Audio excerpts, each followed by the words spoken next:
জেগে উঠেছি, আমরা হিন্দু জেগে উঠেছি। জয় শ্রীরাম। প্রথম সেটা হিন্দুদের ক্ষমতায়, কোনো দলে এই হিন্দু যাবে না। हम भारतीय हिंदुओं से प्रार्थना करना चाहते हैं कि कल अगर भारत में यही वस्तु स्थिति, यही परिस्थिति निर्मित हुई, आप जाओगे कहां?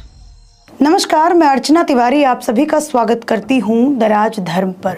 पिछले कई दिनों से बांग्लादेश में हो रहे हिंदुओं के ऊपर प्रताड़ना की वीडियो हमें सोशल मीडिया पर लगातार मिल रही हैं, लेकिन ऐसे कुछ लोग हमारे समाज में मौजूद हैं जो इन वीडियोस को कह रहे हैं कि फॉल्स एजेंडा चलाने के लिए ये वीडियोस लोगों में फैलाए जा रहे हैं। कुछ लोग ऐसे हैं हमारे समाज में जो कह रहे हैं कि बांग्लादेश में जो बात कही जा रही है कि हिंदुओं के ऊपर प्रताड़ना हो रही है, हिंदुओं की बेटियों के बलात्कार हो रहा है, हिंदू लोगों को चुन चुन करके मारा जा रहा है, ये सब कुछ झूठ है। वहाँ पर ऐसा कुछ भी नहीं है, वहाँ पर सिर्फ हालात ख़राब हैं। ये काम केवल मात्र नफरती ब्रिगेड का है जो भारत के अंदर हिंदू मुस्लिम एजेंडा चलाना चाहते हैं, उन लोगों का ये काम है। यहाँ तक कि जो सोशल मीडिया के ऊपर वायरल वीडियोस हो रहे हैं उन लोगों ने इसका गलत फैक्ट चेक भी किया और बताया कि ये वीडियो बांग्लादेश का है ही नहीं। चलिए ठीक है, आज की इस वीडियो में मैं आपको बताऊंगी कि आखिर क्यों बांग्लादेशी हिंदू बांग्लादेश में प्रोटेस्ट करने उतरे हैं और उन्होंने अपने प्रोटेस्ट में क्या बात कही है। तब शायद ये जो लोग कह रहे हैं कि भारत के अंदर हिंदू मुस्लिम मुद्दा उठाने के लिए सिर्फ और सिर्फ इस वजह से ये बताया जा रहा है कि बांग्लादेश में हिंदुओं की प्रताड़ना हो रही है, तब वो मानेंगे कि सच में बांग्लादेश के अंदर हिंदुओं के ऊपर प्रताड़ना हो रही है। तो आज के इस वीडियो में मैं आपको दिखाऊंगी कि कैसे बांग्लादेश के अंदर वहाँ के जो हिंदू हैं वो प्रोटेस्ट करने के लिए सड़कों पर उठे हैं। ऐसे दो वीडियो मैंने ढूंढा है जिसके अंदर आपको पहले वीडियो में दिखेगा कि कैसे एक व्यक्ति कह रहा है कि आखिर ये हमारा देश है, हम इसे छोड़ करके क्यों जाएं, और दूसरा वीडियो आपको दिखेगा जिसके अंदर आपको मेरे ही तरह किसी ने रुद्राक्ष की माला पहनी है, किसी ने तुलसी की माला पहनी है और वो अपनी जान की भीख वहाँ की नई गवर्नमेंट से मांग रहे हैं और ये मांग कर रहे हैं कि आखिर हमें क्यों मारा जा रहा है। और आज इस वीडियो में मैं आप लोगों को ये भी बताऊंगी कि आखिर हमारे राजनेता डबल स्टैंडर्ड जिसे कहते हैं तुष्टीकरण की राजनीति करने से कहीं पीछे नहीं उठते, कहीं पीछे नहीं हटते। जब इजराइल और फिलिस्तीन का वॉर हुआ था तब हमारे देश की सबसे पुरानी पार्टी कांग्रेस ने रेजोल्यूशन निकाल करके कैसे फिलिस्तीन को सपोर्ट किया था आज के इस वीडियो में, और उस रेजोल्यूशन में क्या कुछ कहा था मैं आज के इस वीडियो में आप लोगों को बताऊंगी। और मैं ये भी आप लोगों को बताऊंगी कि आखिर बांग्लादेश के अंदर हिंदुओं ये हालत है, उसके ऊपर अखिलेश यादव जी एक शब्द नहीं कहते, लेकिन वहीं जब वक्फ बोर्ड में सुधार की बात होती है तो अखिलेश यादव जी संसद के अंदर छाती ठोक करके कहते हैं कि ये जो बिल में सुधार है वो केवल मात्र तुष्टीकरण की राजनीति को दर्शाता है और मुस्लिम विरोधी काम है। तो इस वीडियो के अंदर हम इन तमाम मुद्दों के ऊपर बात करेंगे, लेकिन उससे पहले आप ये बांग्लादेश से आई ताज़ा तरीन तस्वीरों को देखिए। मैंने इनको बहुत मुश्किल से ट्रांसलेट करवाया है और मैंने इनकी भावनाओं को जो असली में जो बांग्लादेश के अंदर चल रहा है वो आपको इस वीडियो के अंदर सुनने को मिलेगा। सुनिए। কে নিয়ে এই প্রতিবাদে আসতে আর বলেছে বাবারে আমরা হিন্দুরা কি আমার সন্তানের মতো পুঙ্গ হয়ে গেল। আমি বলতে চাই মা, আমরা পুঙ্গ হইনি, আমরা বাঙালি জেগে উঠেছি, আমরা হিন্দু জেগে উঠেছি। জয় শ্রীরাম, জয় শ্রীরাম, জয় শ্রীরাম। রাজনীতিতে যেন ধর্ম বৈষম্য না থাকে এটা খেয়াল রাখতে হবে। দ্বিতীয়বার আমরা স্বাধীন করছি, তৃতীয়বার আর স্বাধীন করতে চাই না। তৃতীয়বার তাহলে পরাধীনই থাকা যাবে, কারণ একবার দুইবার বোঝানো যায়, তৃতীয়বার স্বাধীন করাটা সেটা টাফ হয়ে যায়। আজকে যদি স্লোগান হয় তুমি কে আমি। अब मैं आपको पहले वीडियो का ट्रांसलेशन कर करके बताती हूँ। ये जो व्यक्ति हैं वो कह रहे हैं हम चाहते हैं कि एक संख्या लघु कमीशन गठन किया जाए। संख्या लघु जिनकी संख्या कम होती है, माइनॉरिटी में होते हैं, उनको संख्या लघु कहा जाता है। तो वो कहना चाहते हैं कि हम चाहते हैं कि एक संख्या लघु कमीशन गठन किया जाए और ये संख्या लघु पर जो यातनाएं की जा रही हैं उसका प्रतिरोध प्रतिरोध हो पूरे देश भर में, और जो ये यातनाएं दे रहे हैं उन्हें ढूंढकर कानून के दायरे में सज़ा सुनाई जाए। हम देखते हैं जब भी सरकार बदलती है या उसका पतन होता है तो ढूंढ ढूंढ के बस संख्या लघु पर अत्याचार किया जाता है। जो लोग इस बात को झुठला रहे हैं कि बांग्लादेश के अंदर हिंदुओं के मंदिरों को नहीं तोड़ा जा रहा है, हिंदुओं की हालत वहाँ पर बुरी नहीं है, वो लोग सुन लें, ये बांग्लादेशी व्यक्ति बोल रहा है, बांग्लादेशी हिंदू व्यक्ति बोल रहे हैं कि वहाँ पर हिंदुओं को ढूंढ ढूंढ करके उनके ऊपर यातनाएं होती हैं, संख्या लघु पर यातनाएं होती हैं। वो बार बार इस बात को बोल रहे हैं, अत्याचार किया जाता है हिंदुओं के। अब आगे सुनिए वो आगे क्या बोलना चाहते हैं। हिंदुओं के मंदिर तोड़े जाते हैं, हिंदू महिलाओं का रेप किया जाता है, हिंदुओं की संपत्ति लूट ली जाती है और हिंदुओं को बोला जाता है तुम भारत चले जाओ। ये बात बांग्लादेशी व्यक्ति, बांग्लादेशी हिंदू बोल रहा है। क्यों?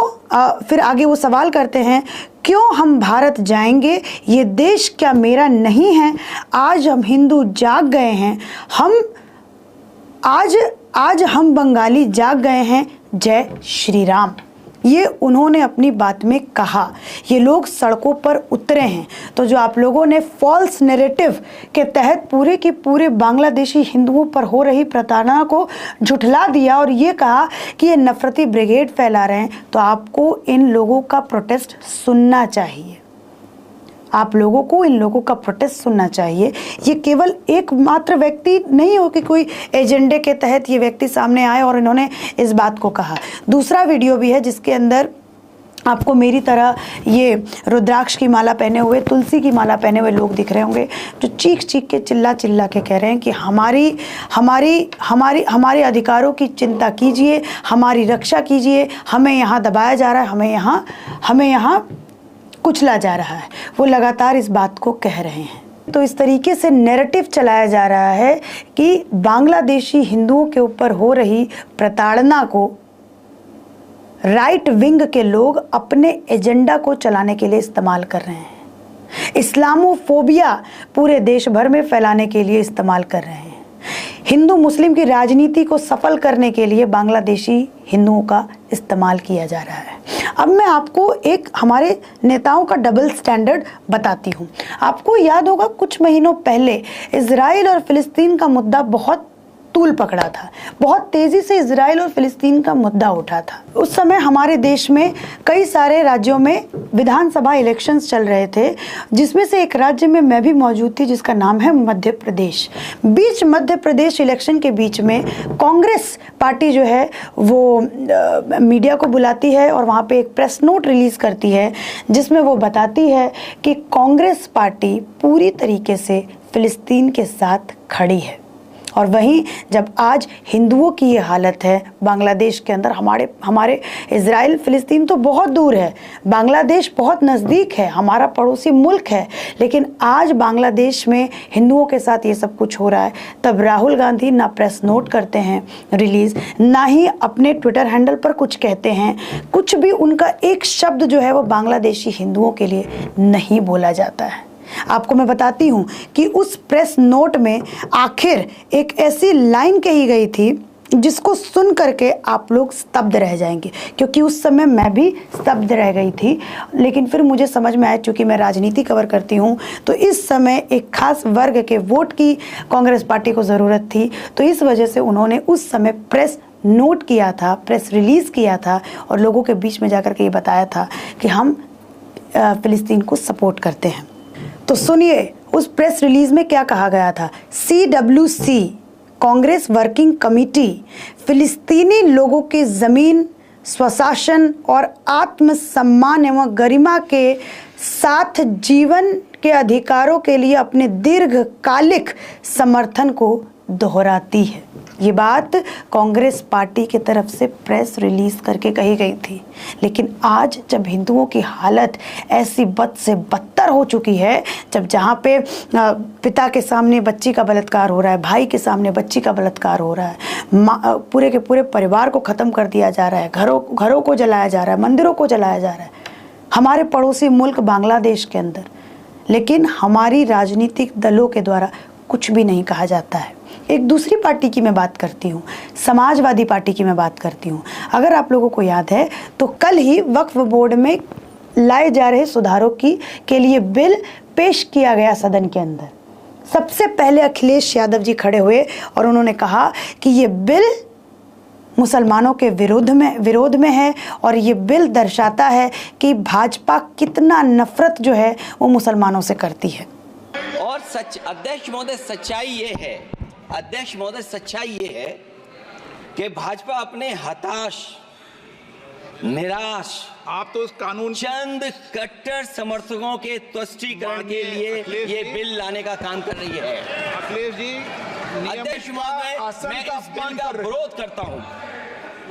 ये उन्होंने छाती ठोक करके कहा था कि मैं इस बिल का समर्थन नहीं करता। ये उन्होंने वक्फ बोर्ड में लाए जा रहे सुधारों के लिए कहा था। अगर मैं आपको वक्फ बोर्ड की सच्चाई बताऊं और कैसे राजनीतिक दल समाजवादी पार्टी पे ये बार बार आरोप लगा है कि वो खुद अपने लोगों को वक्फ बोर्ड के जरिए फ़ायदा पहुंचाया करती थी, ये बार बार उनके ऊपर आरोप लगा है।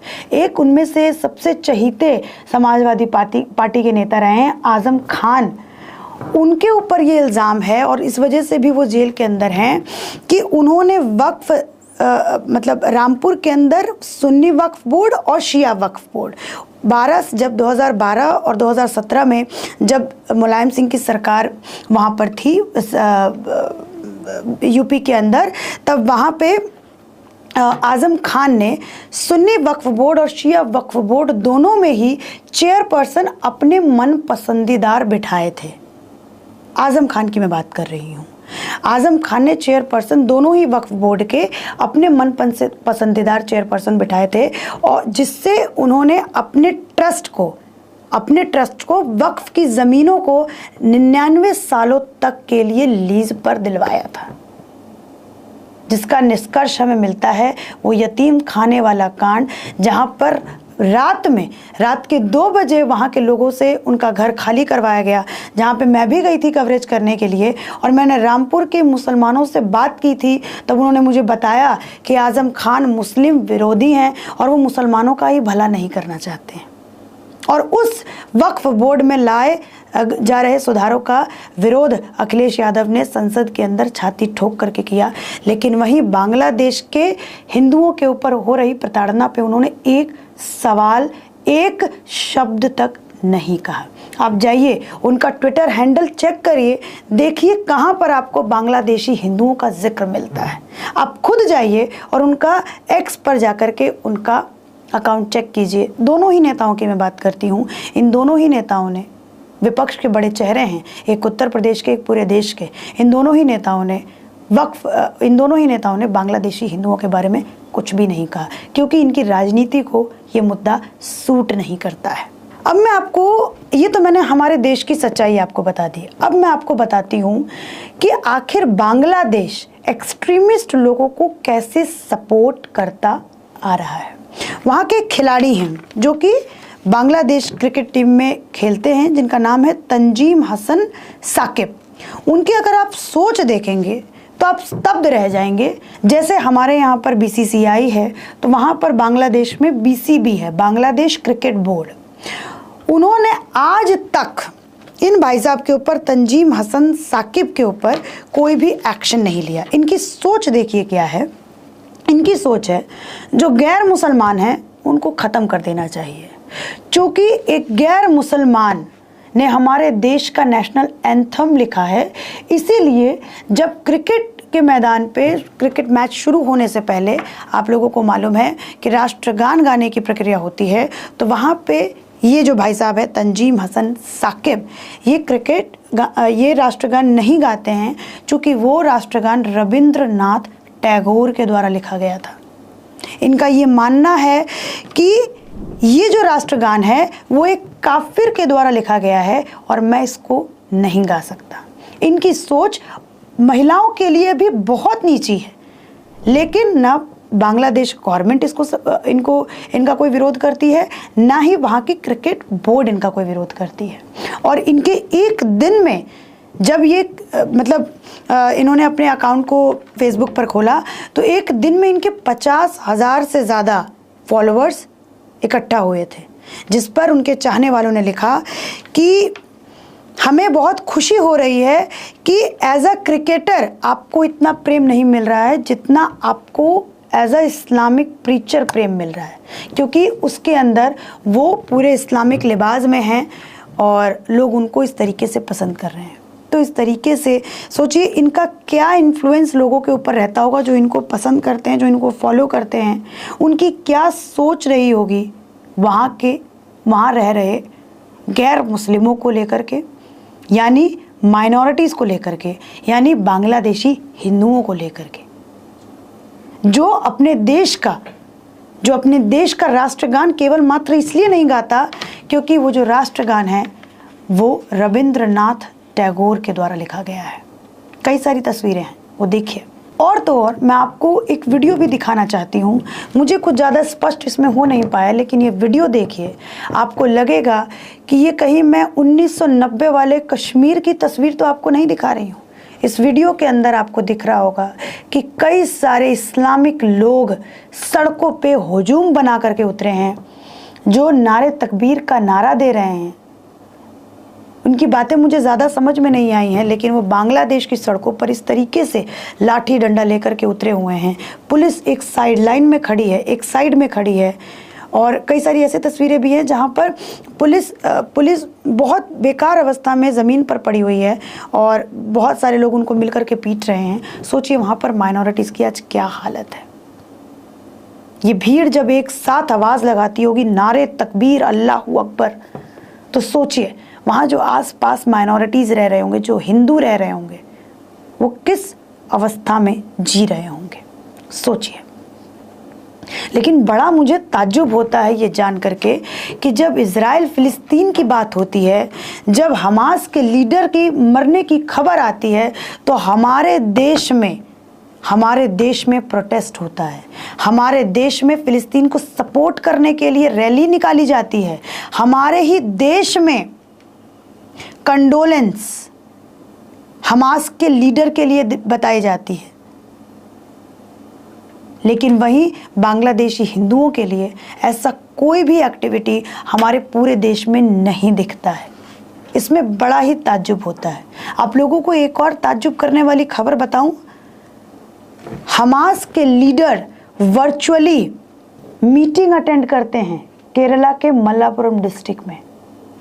एक ऐसा न्यूज़ सामने आया था जिसमें यह बताया गया था कि हज़ारों की तादाद में मुस्लिम समाज से लोग एकत्रित हुए मल्लापुरम के स्ट्रीट्स पर, और वहाँ पर हमास के लीडर वर्चुअली, यहाँ तक कि हानिया जो हाल फिलहाल में इज़राइल के ऊपर जिसको मारने का आरोप लगता है, वो भी वर्चुअली उस मीटिंग को अटेंड करने वाले थे। और ताज्जुब ये होती है कि वहाँ का पुलिस प्रशासन, केरल का पुलिस प्रशासन, विजयम सरकार चुप रहती है और चुप रह के ये सारी एक्टिविटी अपने प्रदेश में देखती रहती है। लेकिन ये देखिए नैरेटिव ये लोग किस तरीके से सेट करते हैं। सामने आ रही तस्वीरों को झुठला दिया जाता है, फैक्ट चेक करके बताया जाता है कि नफरती ब्रिगेड के ज़रिए ये सारा वीडियो वायरल किया जा रहा है। देश के अंदर हिंदू मुस्लिम एजेंडा को फैलाने के लिए ये सारे के सारे वीडियो वायरल हो रहे हैं। और ये जो प्रोटेस्ट वहाँ पर हो रहे हैं, हमें एक भी मुस्लिम समाज के व्यक्ति प्रोटेस्ट करते हुए नहीं दिखाई दे रहे हैं बांग्लादेश के अंदर, जो ये कहें कि हम यहाँ खतरे में हैं, लेकिन हमें हिंदू वहाँ पर सड़कों पर दिख रहे हैं। एक धीरेन्द्र शास्त्री का बयान जो मैंने जब सुना, फिर मैं सोच में पड़ गई। फिर मैं भी सचमुच, चूँकि मैं भी हिंदू समाज से आती हूँ, मैं भी सोच में पड़ गई कि उन्होंने कहा कि बांग्लादेश के हिंदुओं को स्पेशल अधिकार मिलना चाहिए। इस बात पे मैं सोच में नहीं पड़ी जब उन्होंने ये कहा कि बांग्लादेश के हिंदू तो भारत आ सकते हैं, लेकिन जब कभी भारत की ऐसी परिस्थिति होगी तो भारत का हिंदू कहाँ जाएगा, भारत का हिंदू किस देश में जाएगा। मैं इसलिए भारत के हिंदू राष्ट्र की मांग किया करता था। इस्कॉन मंदिर पर इसलिए जलाया गया क्योंकि वो हिंदुत्व का और सनातन का प्रचार करता। हम किसी भी मजहब के खिलाफ नहीं। भारत में सबको रहने का अधिकार है, संविधान ने सबको अधिकार दिया और भारत में होना भी चाहिए, पर हम भारतीय हिंदुओं से प्रार्थना करना चाहते हैं कि कल अगर भारत में यही वस्तु स्थिति, यही परिस्थिति निर्मित हुई, आप जाओगे कहां? इसीलिए तो हम कहते हैं हिंदू राष्ट्र चाहिए, इसलिए तो हम कहते हैं सबको अधिकार चाहिए। और आपने देखा था जिस तरीके से हिंदू राष्ट्र का विरोध हमारे देश के राजनीतिक दल ने संविधान का हवाला देते हुए कहा था कि ये देश डेमोक्रेटिक है, ये देश सबका है, ये हिंदू राष्ट्र नहीं बन सकता। चलिए इसी के साथ आशा करूंगी कि ये जो वीडियो जिन्होंने भी देखा है उनकी थोड़ी बहुत आंखें खुलेंगी और बांग्लादेशी हिंदुओं के ऊपर जो भी यातनाएं हो रही हैं उनको लेकर के एक पोस्ट ज़रूर अपने सोशल मीडिया पर करिएगा। इसी के साथ धन्यवाद।